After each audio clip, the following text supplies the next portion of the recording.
আসসালামু আলাইকুম বন্ধুরা, আজকে আপনাদের জন্য নিয়ে আসছি নকশি ডুবেট কাভার। এটা হচ্ছে বাংলাদেশি অরিজিনাল যশোরের খাতা। আমার কাছে 4টা আছে, 4টা কালারই দেখাচ্ছি। বাংলাদেশ থেকে আবার নিয়ে আসছি, সেগুলো আপনাদের মেলাতে দেখা হবে, মেলায় দেখবেন। এখানে কিছু অথেন্টিক হাতে সেলাই নকশি ডুবেট কাভার আছে, সেগুলো আম্মু এখন দেখাচ্ছে। এবং বাংলাদেশ থেকে অনেক রকমের নকশি খাতা, 3D প্রিন্টেড বেডশিট এবং আরও অনেক রকমের সুন্দর সুন্দর ফুলের বেডশিট আসছে।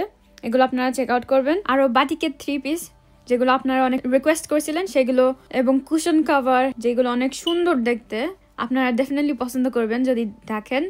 সো মেলাতে আসবেন, মেলা হলো 16 March, so 16th of March 11 AM থেকে 10 PM। এটা হবে মেফেয়ার ভেনিউ, ব্রমফোর্ড রোডে। যদি মেলাতে না আসতে পারেন তাহলে আমাদের স্টোরে ভিজিট করবেন। আর এই স্টোর হলো দামিনীজ মলের ওপরের তলায়। আবার নতুন আসছে, আর এগুলো বেডশিট আমার কাছে অ্যাভেলেবল আছে, আপনাদেরকে দেখাচ্ছি। তো যার যেটা পছন্দ হবে আপনারা নিতে পারেন। আর মেলাতে তো অবশ্যই নিয়ে যাচ্ছি। বালিশের কাভারগুলো লন্ডনের সাইজে বানাই নিয়ে আসছি। আর এগুলো দেখেন বড় বড় যে ফুল হয় না, এক ফুলের বেডশিট, সেগুলো আনছি। আসলে বিভিন্ন রকমের আছে, আপনারা না আসলে বুঝবেন না। তো আশা করব আপনারা মেলাতে যাবেন, স্টলেও দেখা হবে, আবার আমার দোকানেও আসবেন। সালামু আলাইকুম ওয়া রাহমাতুল্লাহি ওয়া বারাকাতুহু।